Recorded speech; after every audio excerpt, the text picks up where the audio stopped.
الرحمن الرحيم إنا أعطيناك الكوثر فصل لربك وانهر إن شانئك هو الأبتر.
بسم الله الرحمن الرحيم إذا جاء نصر الله والفتح ورأيت الناس يدخلون في دين الله أفواجا فسبح بحمد ربك واستغفر إنه كان توابا.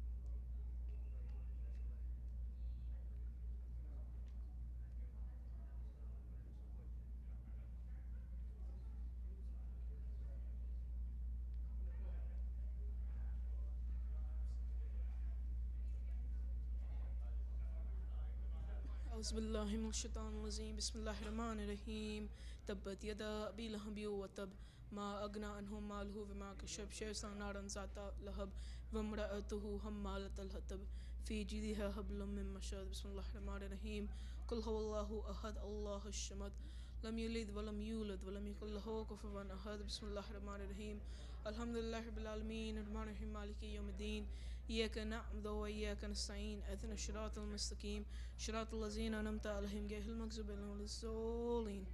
بسم الله الرحمن الرحيم إنا أعطيناك الكوثر فصل لربك وانحر إن شانئك هو الأبتر. صلوات. Come here, Sama. Come on. You know, I already know you know one. Come on, Sama. You know, dude.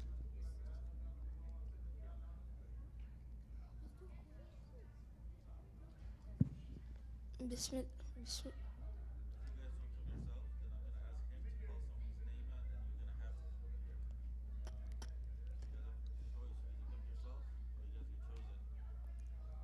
بسم الله الرحمن الرحيم الله لا إله إلا هو الحي القيوم لا تأخذه سنة ولا نوم له ما في السماوات وما في الأرض من ذا الذي يشفع عنده إلا بإذنه يعلم ما بين أيديهم وما خلفهم ولا يحيطون بشيء من علمه إلا بما شاء وسع كرسيه السماوات والأرض ولا يؤوده حفظهما وهو العلي العظيم لا إكراه في الدين قد تبين الرشد من الغي فمن يكفر بالطاغوت ويؤمن بالله فقد استمسك بالعروة الوثقى لا انفصام لها الله سميع عليم الله ولي الذين آمنوا يخرجهم من الظلمات إلى النور والذين كفروا أولياءهم الطاغوت يخرجون من النور إلى الظلمات أولئك أصحاب النار هم فيها خالدون.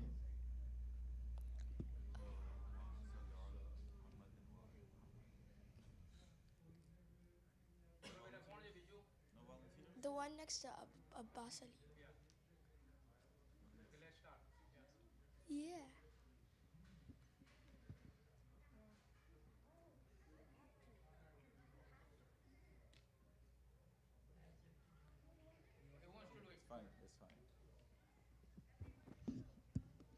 Bismillahirrahmanirrahim. Alhamdulillahi Rabbil Alameen. Ar-Rahmanirrahim. Maliki Yawmiddin. Iyyaka na'budu wa iyyaka nasta'in. Ihdina as-siratal mustaqim.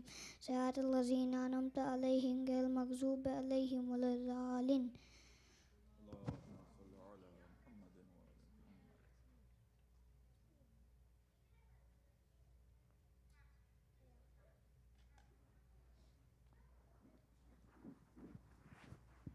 Bismillahirrahmanirrahim.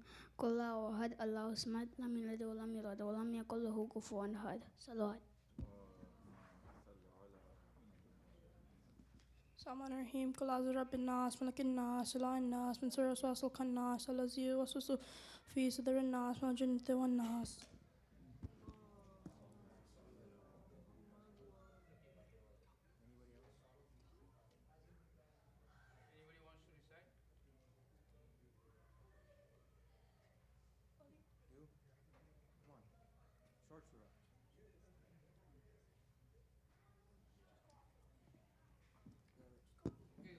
Bismillahirrahmanirrahim. Alhamdulillahi Rabbil Alameen. Ar-Rahmanirrahim. Maliki Yawmiddin. Iyyaka na'budu wa iyyaka nasta'in. Ihdina as-siratal mustaqim. Siratal ladzina an'amta 'alaihim ghairil maghdubi 'alaihim waladdallin. Bismillahirrahmanirrahim. Alhamdulillahi Rabbil Alameen. Ar-Rahmanirrahim. Maliki Yawmiddin. Iyyaka na'budu wa iyyaka nasta'in. Ihdina as-siratal ladzina an'amta 'alaihim ghairil maghdubi 'alaihim waladdallin.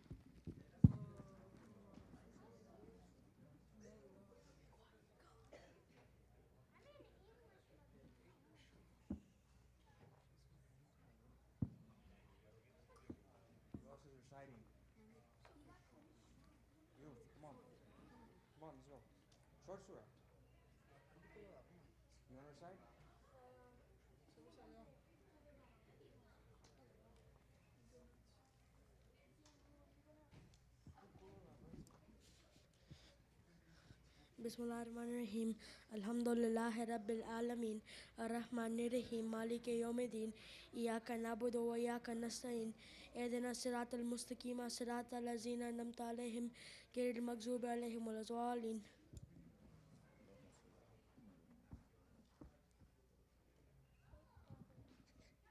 Bismillahirrahmanirrahim. Qul huwallahu ahad, Allahu samad, lam yalid wa lam yulad wa lam yakul lahu kufuwan ahad.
Before we begin, please recite Surah Fatiha for your marhumin and for the marhumin of all those mu'mineen mu'minat that do not have anyone to recite Surah Fatiha on their behalf.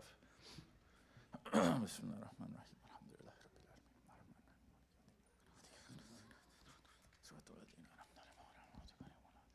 Bismillahirrahmanirrahim.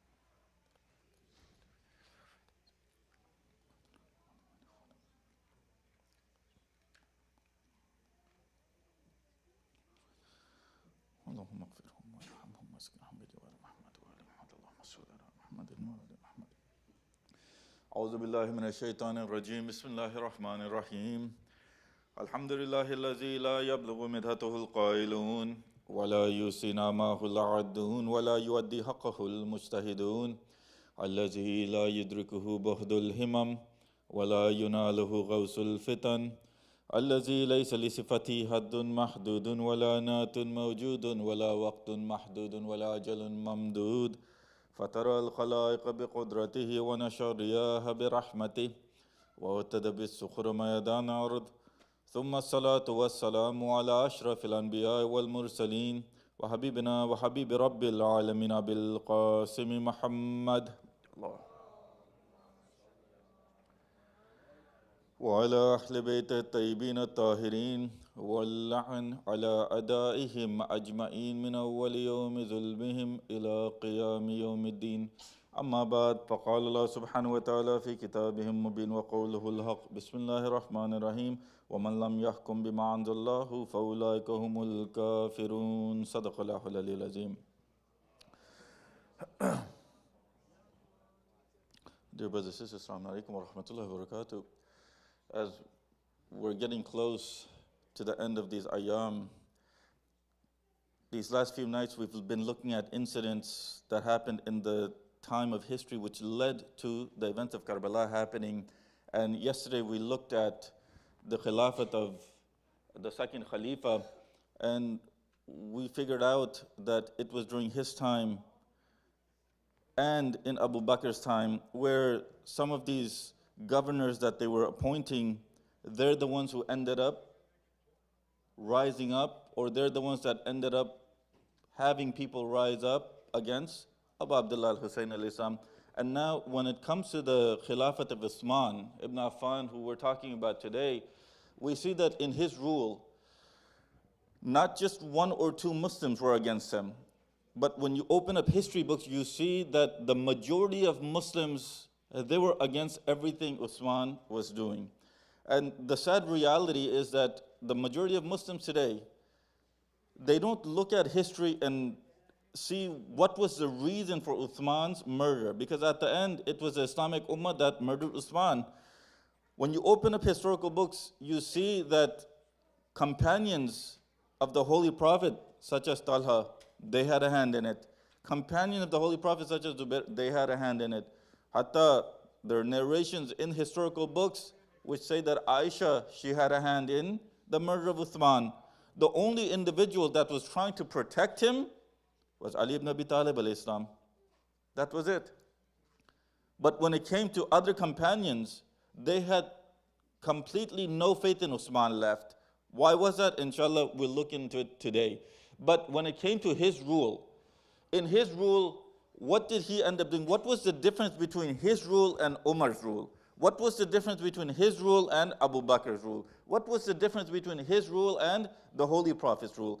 When it came to his rule, right before Umar ibn Khattab passed away, he did one thing that his predecessor did not do. He himself, after Umar passed away, he said, look, the way Abu Bakr became Khalifa, that was absolutely wrong. It should not happen like that again.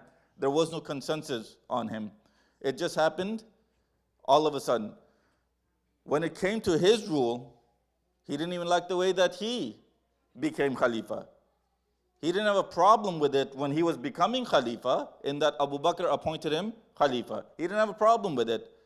But he also felt that, hey, you know what? This way of becoming Khalifa is also wrong. So what did he decide? He said that what needs to happen is there needs to be a council. And this council is the one that needs to decide who will become the next Khalifa. And the way that he had set up the council, you found out that there was 6 people. Of those 6 people, Amir al-Mu'mineen was one of them. Uthman was one of them. Zubair was one of them. Of these 6 people, most of them were already going to side with Uthman. Amir al-Mu'mineen knew this. He looked at the 6 people and he says, look, most of these people, most of them, they're from Quraysh. They're all from Quraysh. They're all going to side with Uthman. The only person that's going to side with me is Zubair. Why? Because they're cousins. That was it. That was it. Amir al-Mu'mineen knew from the beginning that he wasn't going to become elected. But the conditions that Umar put on the Shura Council, he said, look, if out of these 6 people, one of them doesn't agree with the other 5, you need to behead them. If out of these 6 people, 2 of them do not agree, you need to behead those 2. If out of these 6 people, whoever if three of them are on one side, three of them are on the other side, Abdurrahman ibn Auf, whoever's side he's on, his word should be taken. And if the other three do not agree, then those three need to be beheaded. Beheading, beheading, beheading. That was what was in his conditions. If they didn't agree, you need to behead them. If you didn't agree, you need to behead them. So this idea of beheading Muslims, where did it come from? It didn't exist in the Holy Prophet's time. If they didn't agree on someone, it didn't exist in the Holy Prophet. The Holy Prophet never beheaded anyone if they didn't agree with what he said. If they didn't agree. Abu Bakr didn't behead anyone. Yes, there were fights that happened. There were battles that happened. But if they didn't agree with him, he didn't just clearly say that they need to be beheaded. But it was who? Umar ibn Khattab, who decided, okay, they need to be beheaded. The narrations, when you pick up the history books, they state that Abdurrahman ibn Auf, the way Uthman became Khalifa, Abdurrahman ibn Auf, he came to Amir al-Mu'mineen and he came to Uthman. And he told both of them, he goes to Amir al-Mu'mineen first and he says to him, do you swear by Allah subhanahu wa ta'ala that you will rule according to the book of Allah, the sunnah of the Holy Prophet, and the way the two sheikhs ruled? The words of Abdurrahman. Do you swear, do you pledge that you will rule according to the laws of Allah subhanahu wa ta'ala, the sunnah of the Prophet, and the way the two sheikhs ruled? Amir al-Mu'min says, in regards to the book of Allah subhanahu wa ta'ala, yes. In regards to the sunnah of the Holy Prophet, yes. But in regards to the way the two sheikhs ruled, no. He said no. Then he goes and asks Uthman, he goes, do you swear that you will rule according to the book of Allah subhanahu wa ta'ala, the sunnah of the Prophet, and the way the two sheikhs ruled? Uthman, he says yes. When he says yes, then he says, okay, you're going to be the Khalifa. You're going to be Khalifa. When he said this, you're going to be Khalifa, what did they do? The same thing they did with Abu Bakr. They wanted Amir al-Mu'mineen to pledge allegiance, to do bayat. Amir al-Mu'mineen, he refused. He refused. He says, what are you going to do if I don't pledge allegiance? He goes, we have to behead you. We're going to behead you. For 3 days, it didn't happen. 3 days. Finally, when they pressured Amir al-Mu'mineen, the same way for Abu Bakr, when they pressured Amir al-Mu'mineen, the same way that he pledged allegiance, that was it. So when the narrators, or when the majority of Muslims, they say that Amir al-Mu'mineen Ali ibn Abi Talib, he pledged allegiance to all these three khulafa. No, he didn't do it willingly. He did it out of duress. He did it why? Because they had threatened him. They had threatened him. And Islam, if you do something out of fear, even if you were to commit a sin out of fear, in Islam, that sin is forgivable. It's not considered to be a sin. Why? Because you did it out of fear. When it comes to the oneness of Allah subhanahu wa ta'ala, Islam, it says that because you're fearing your life, if an enemy tells you to renounce Tawheed, to renounce Islam, if you do it just to save your life, that's acceptable. If you do it just to save your life. And it happened in the time of the Holy Prophet. It happened in his time. So when it came to pledge allegiance to these khulafa, Amir al-Mu'mineen was forced to do it, not him doing it willingly. Uthman, he becomes Khalifa. After he becomes Khalifa, in the beginning, his rule about 12 years. About 12 years, 10 to 12 years was his rule. In the beginning, no one had a problem with him. In the beginning, no one had a problem with. But what was Uthman doing? The reason that he was murdered by the companions, the reason that he was murdered by the people of Medina, was not just one or two reasons. No, there were a few things that he was doing. The first thing that he did was that the ones that were considered to be companions of the Holy Prophet, devout companions of the Holy Prophet, he didn't give them any posts. He didn't give them any posts. What was he doing? He was giving or handing out posts of the government not based on taqwa. He was giving posts based on family relations. Family relations. Most of the posts that were given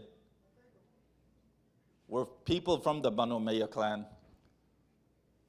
When you look at the governors in Kufa, Banu Umayyah, Basra, Banu Umayyah, Sham, Banu Umayyah, Egypt, Banu Umayyah, Mecca, Banu Umayyah, Medina, he himself, he's from Banu Umayyah. This is something I want everyone to remember.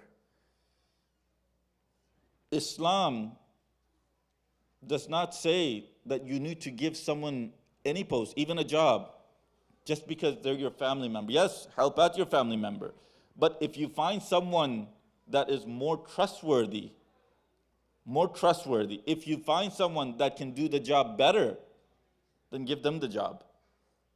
Give them the job. Sallu ala Muhammad wa ala Muhammad. Again, please, I want all the youngsters come away from the wall.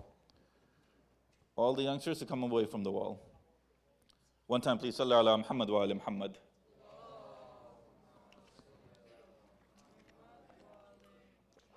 What happens today when it comes to jobs, when it comes to schooling? What do people do? Here in the society that we live in, they'll give a job. A father might give a job to his son, even though his son is not qualified for the job. They'll leave people that are qualified and they'll give it to unqualified people. This is exactly what Usman was doing. The individuals that were qualified, he wasn't giving it to them. The ones that weren't qualified only and only because they were family, he was giving it to them. And not just that, when Uthman became Khalifa, the first person that went to him was Abu Sufyan. Abu Sufyan. Who's Abu Sufyan?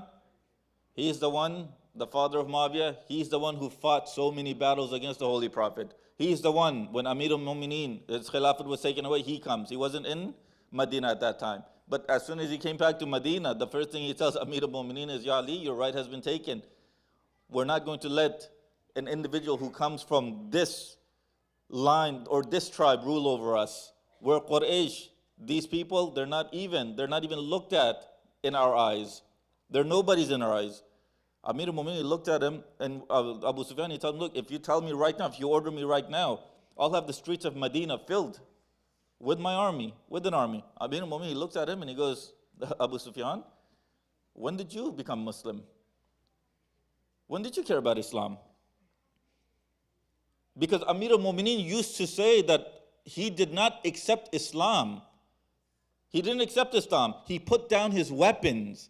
When the Holy Prophet went to Mecca and he conquered Mecca, he gave them all options. He gave them options. One of the options was that if you put down your weapons, you'll be free, you'll be safe. And he was one of those who put down his weapons. So that's why he was free. That's why he was safe. But he never accepted Islam. Never accepted Islam.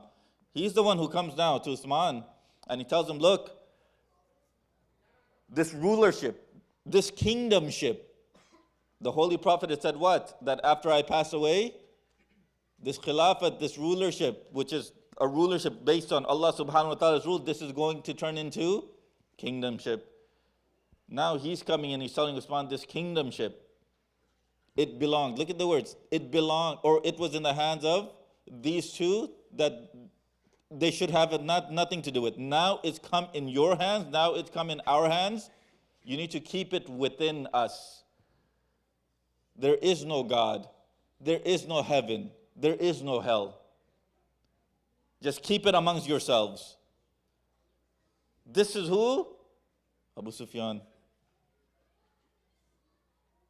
When Uthman hears this, there are some narrations that say that some of the companions of the Holy Prophet, such as Abu Dhar, he hears this and he gets angry. Usman, he tells him to be quiet. He tells him to be quiet. And this was another thing that Uthman did. When it came to the companion of the Holy Prophet, Uthman did not give him much notice. For example, one of the companions of the Holy Prophet that all the Sunnis they agree on was devout companion, Abdullah ibn Masud. He was the treasurer in Kufa. When he was the treasurer in Kufa, up until the time of Uthman, Uthman writes him a letter and tells him that you are my treasurer. You are my treasurer. Uthman, he reads the letter and he comes and he says, I thought I was the treasurer of the Muslims. If I'm your treasurer, then I leave this post. I leave this post. He left the post. He came to Medina. When Uthman, he was on the minbar giving a sermon, he sees him walk into the Masjid Nabawi. As soon as he sees him, he stops his sermon. He looks at him, he looks at his servants, and he tells his servants to go get him out of the masjid. The history books state that those servants, they beat Abdullah ibn Masud. They beat him. They beat him to a point where he was bleeding. Amir al-Mu'mineen, he comes and he takes him home. Look at the individual who's helping these, and look at what Uthman is doing to them.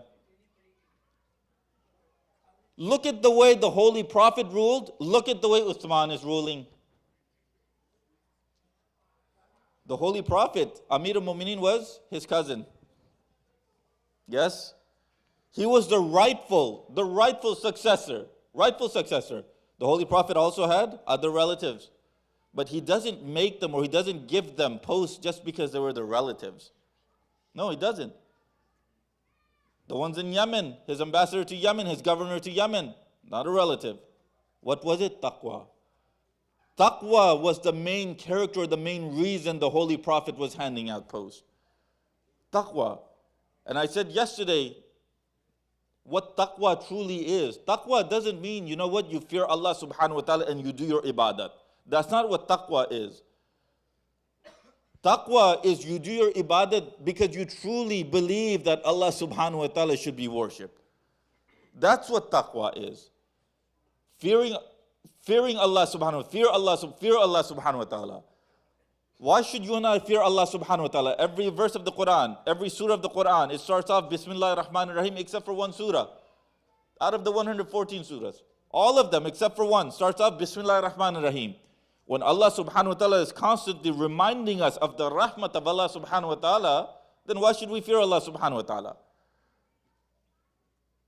Why should we fear Him? This fear is not because Allah subhanahu wa ta'ala is some evil entity. No. This fear is because it's two-sided. On one side you have His rahmah, on the other side you have His justice. Justice itself is two-sided. Justice, it means what? To put everything in its place. Meaning that if I've committed a sin, I get punished for it. If I've done a good deed, I get rewarded for it. That's why the ulama, they say that this world does not have justice. It doesn't have justice. Fairness, yes, maybe. But justice, no. Because justice requires both. If I do something good, then I get rewarded. Tell me, in this world, do you get rewarded for doing something good?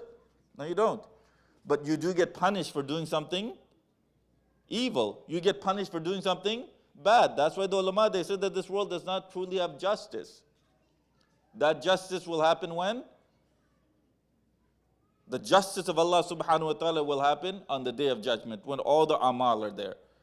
But in regards to taqwa, it's supposed to be done. The prayer that you do is supposed to be done. Why? Because you truly believe that Allah subhanahu wa ta'ala needs to be worshipped. The fast needs to be done. Why? Because you truly believe Allah subhanahu wa ta'ala needs to be worshipped. When you follow the rules of Islam in this way, that's where Amir al-Mu'mineen says, then you're truly free. Then you're truly free. There are three groups of people that worship Allah subhanahu wa ta'ala. One group, they do it because they're scared of His punishment. They're scared of His hellfire. Another group, they do it why? Because they're doing it for His Jannah. There's a third group that does it why? Because they truly believe that He truly needs to be worshipped. When Uthman came into power, he wasn't putting people that have taqwa. He was putting people into power that were going after the world. That's what he was doing. And that too, those individuals that were from his own tribe. And this was something the majority of Muslims did not like. That, hey, everyone that's in power, Uthman, he did this why? He thought that it was going to be easier for him to rule over everyone.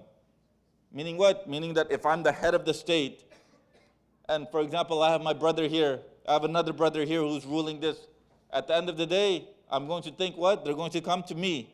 They're all under my control. That's exactly what Uthman was thinking. That all these people, they're my relatives. They're going to do what I tell them to do. But that's not what happened. That's not what happened. Even those individuals wanted Usman completely out. So what did they do in the cities that their governors in? They started taking from Baytul Mal. When they started taking from the treasure and using it for personal gains, then that's when the companion of the Holy Prophet, they went to Usman and they told him, take these people out, this is what they're doing. When you had governors of Uthman that were drinking wine and coming and praying Salat al-Fajr and then saying, if you want, I can do 4 more rakat.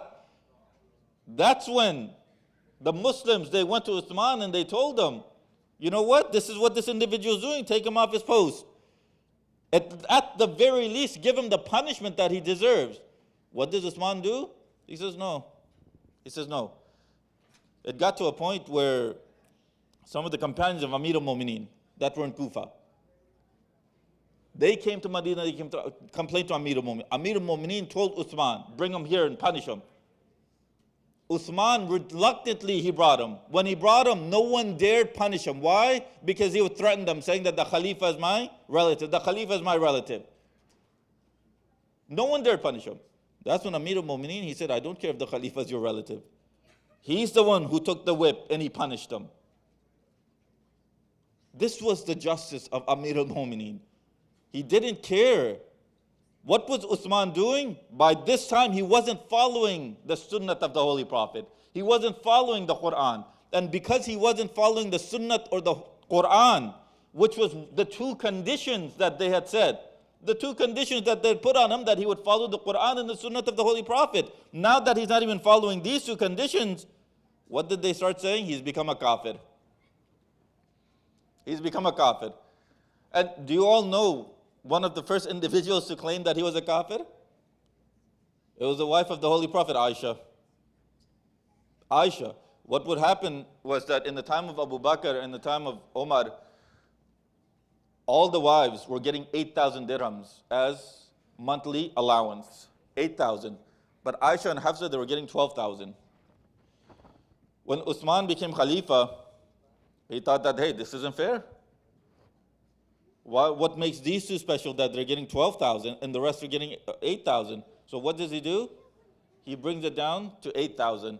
When he brings it down to 8,000, that's when Aisha, she goes and complains to him. She says to him that in the time of Abu Bakr and Umar, it was 12,000 for me. Now it's 8,000. Give me my inheritance. Give me my inheritance. Uthman, he looks at her and he says to her, what inheritance?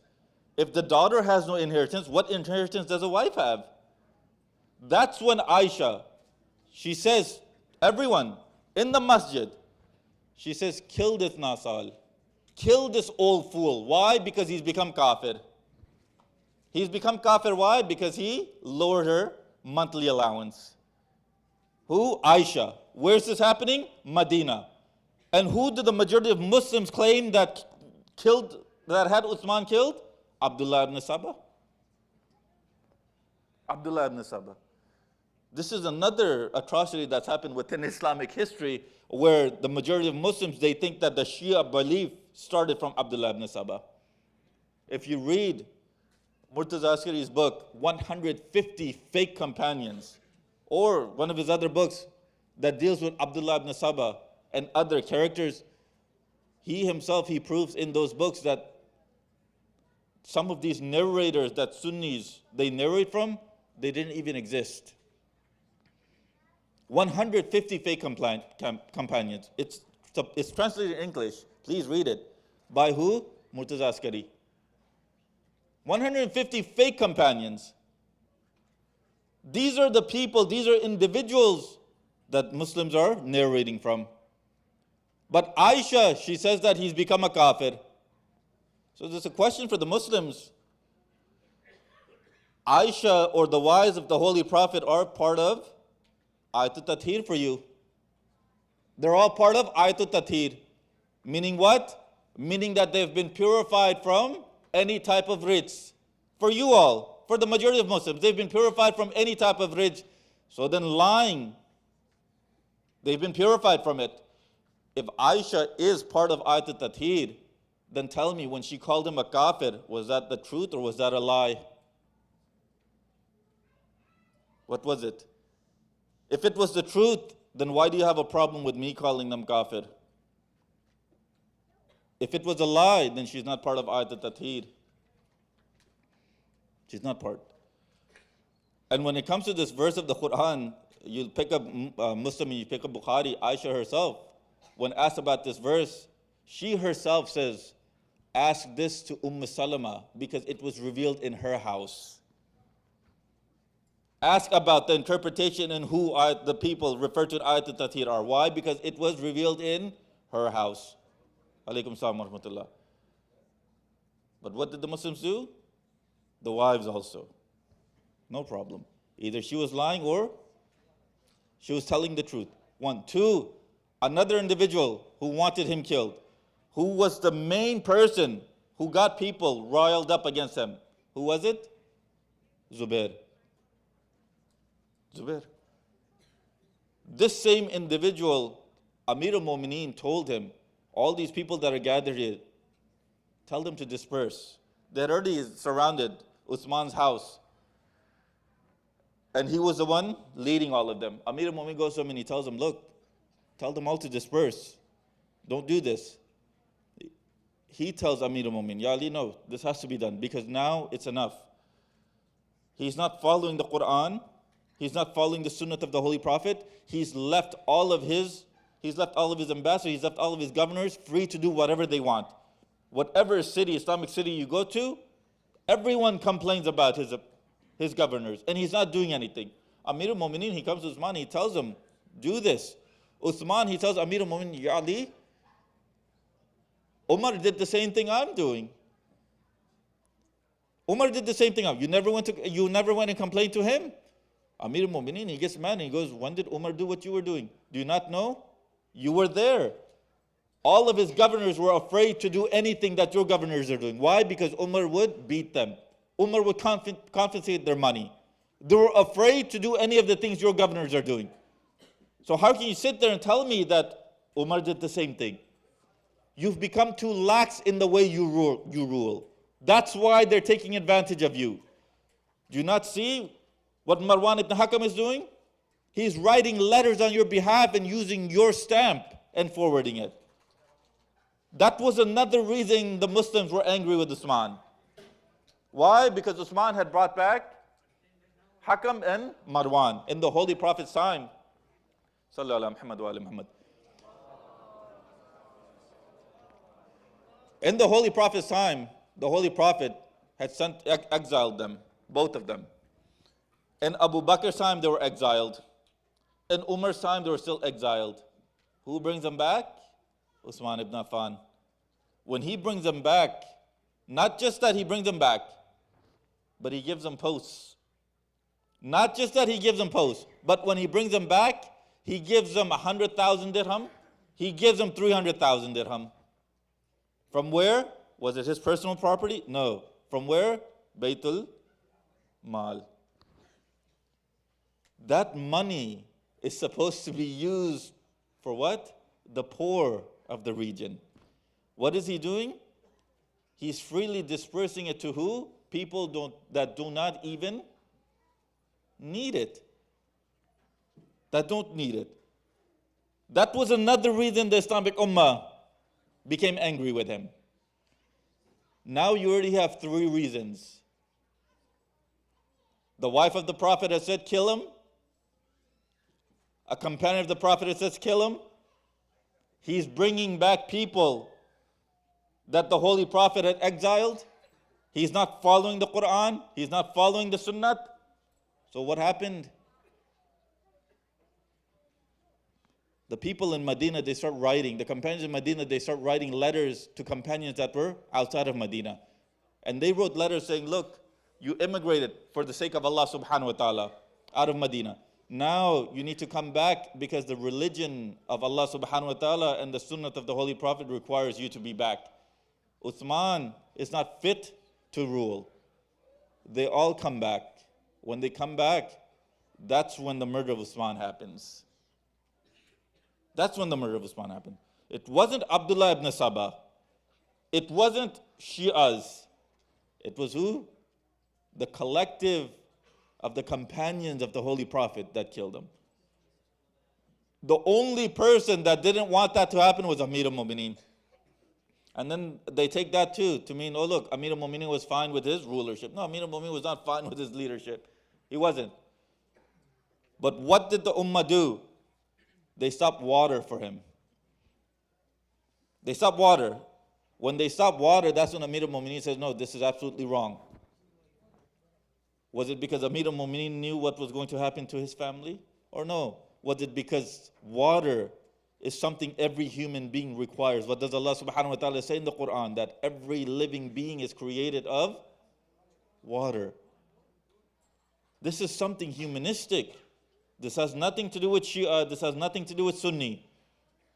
But look at who shut off water. To who? A companion of the Holy Prophet. And that too, the oldest of the Khalifas to rule was Usman. He was ruling in his 70s. In his 70s.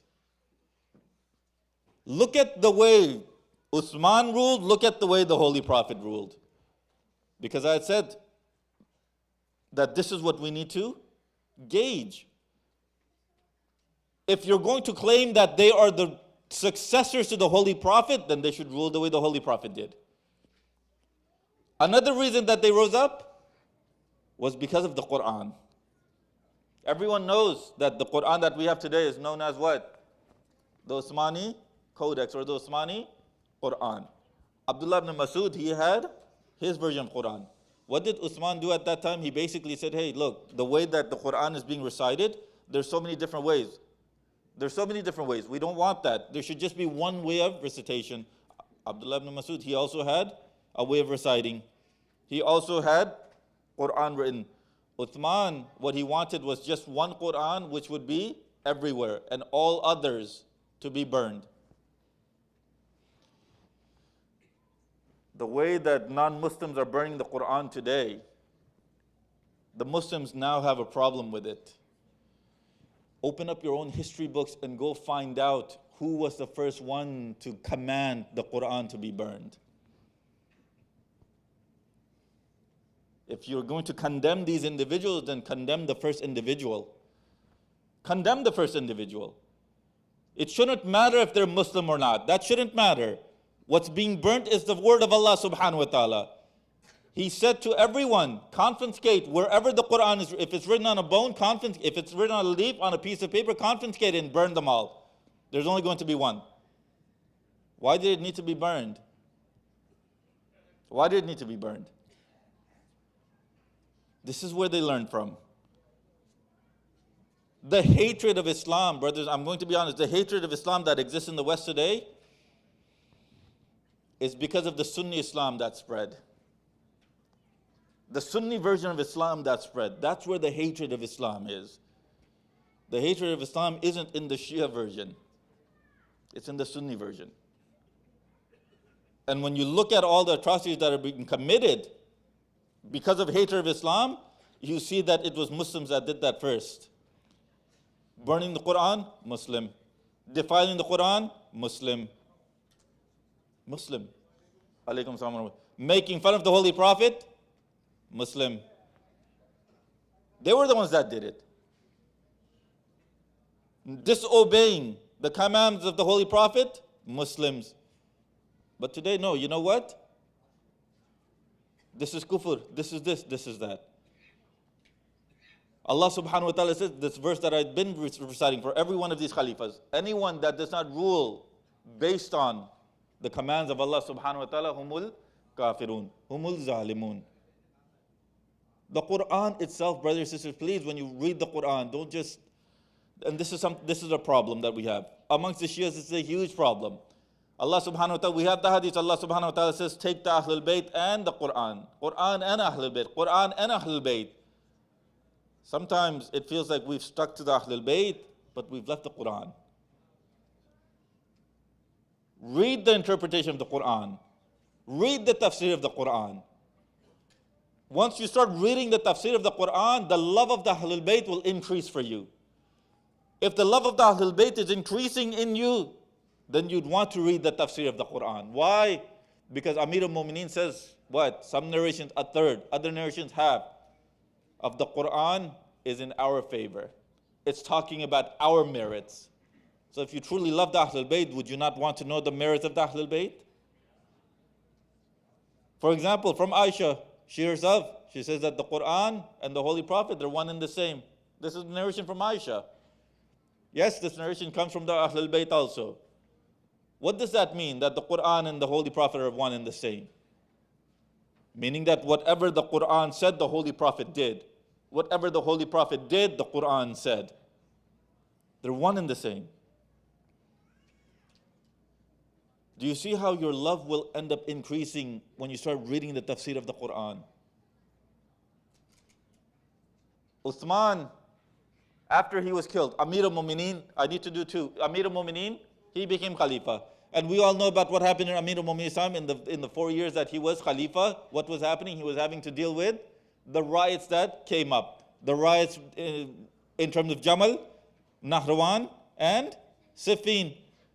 When it came to Siffin and Jamal, why were they fought against Amir al-Mu'mineen? Jamal, why was Jamal fought against Amir al-Mu'mineen? Do you all know? They wanted what? Justice for Usman. They wanted justice for Usman.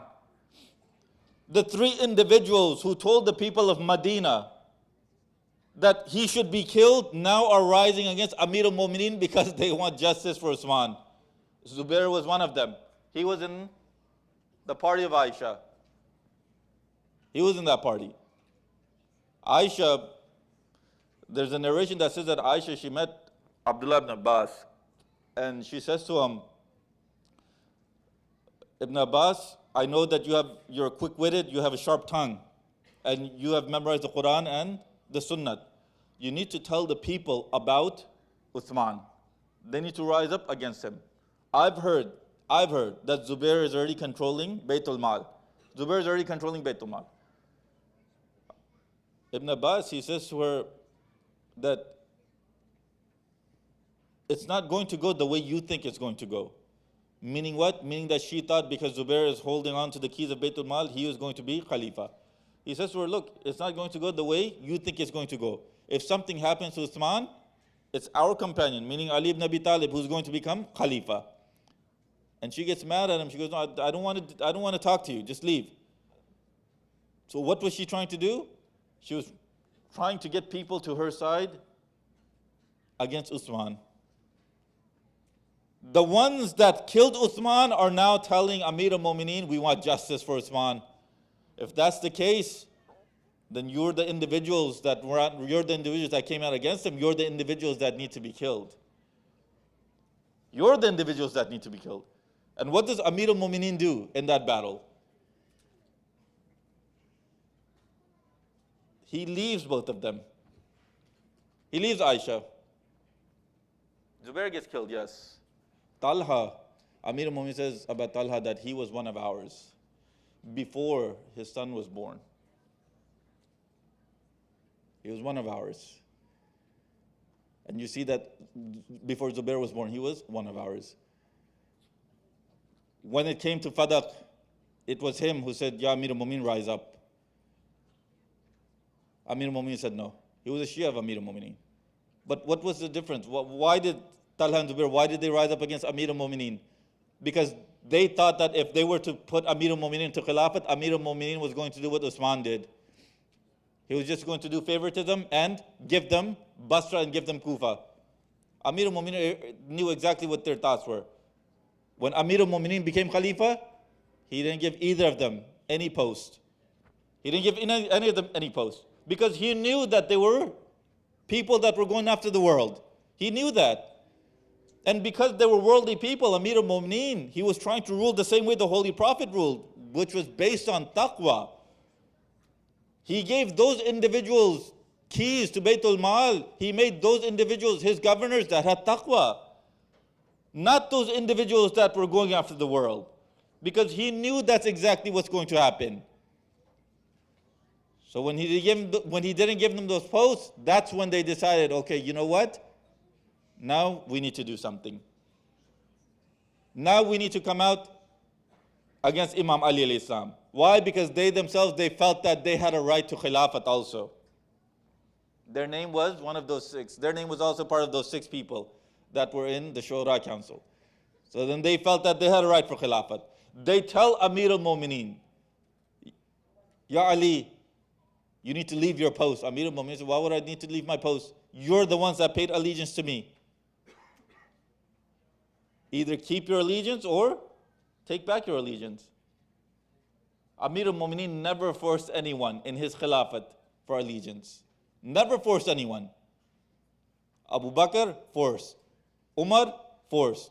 Uthman, forced. Amir al-Mu'mineen, no. This is how you know that the rulership of Amir al-Mu'mineen was the type of rulership of the Holy Prophet. But what would happen? The Muslims would not let Amir al-Mu'mineen rule. Amir al-Mu'mineen, he always used to cry. He always used to cry and he used to say one thing. That this bid'ah of Taraweeh, I tried my best to get rid of this one bid'ah, but I couldn't get rid of it. This one bid'ah, and I couldn't get rid of it. So what does that tell you happened in terms of the narrations of the Holy Prophet? The bid'ah that was from, please, can you all come forward? Sallu ala Muhammad wa ala Muhammad.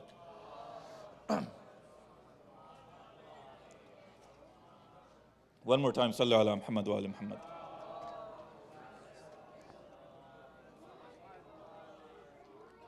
That tells you that there was so much bid'ah within Islam that Amir al-Mu'mineen is now saying, I wish I had just taken out, I tried my best to take out this one bid'ah and I couldn't do it. This one bid'ah. Bid'ah means innovation. There were so many innovations within Islam. Not just that, but there were people that were claiming that in that Uthmani codex, that Uthmani version of the Quran, Uthman, what was he trying to do? He was trying to take out phrases, he was trying to take out words, he was trying to take out verses that were revealed to the Holy Prophet. He was trying to take out verses that were revealed to the words that were revealed to the Holy Prophet. He was trying to omit them. When people found out, they said, okay, now he's completely left the fold of Islam. Tariq Tabari, please pick it up. Tariq Khulafa, pick it up, read it. Read the story of Uthman ibn Affan, the third Khalifa. You'll have all these narrations. It's not the Shias that killed him. It's the Muslims, and that too, when they deemed him to be kafir. When they deemed him to be kafir. So now, what's happened? Amir al-Mu'mineen become Khalifa. You have one of the people that Abu Bakr had put, and then Uthman, he gave more power to who? Muawiyah in Sham. Uthman, when he came, he gave Banu Umayyah complete control of the Islamic world. This is what the problem was.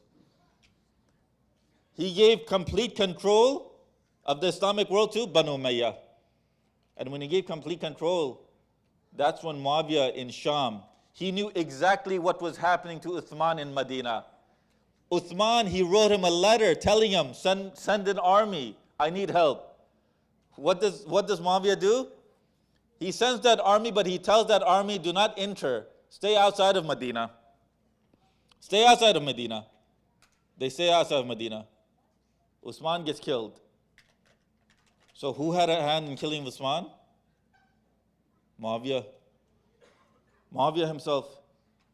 Look, if these were rightly guided Khalifas, if all of these were rightly guided Khalifas, from the first to the fourth, if they were all rightly guided Khalifas, then that means that every single individual that came out against Uthman, they were wrong. If they were wrong, then you should either let us send La'an on them, or let us send La'an on these Khalifas. Either they were rightly guided or they were not. If the majority of Muslims are saying this person is not rightly guided, then how can I say that he's rightly guided? Look at what the Quran is saying. Look at what the Ahlul Bayt, look at what the companions are saying. And you come to the conclusion that he had left the fold of Islam. And when someone leaves the fold of Islam, that's it. So when it comes to Imam Hussein alayhi salam, he rises.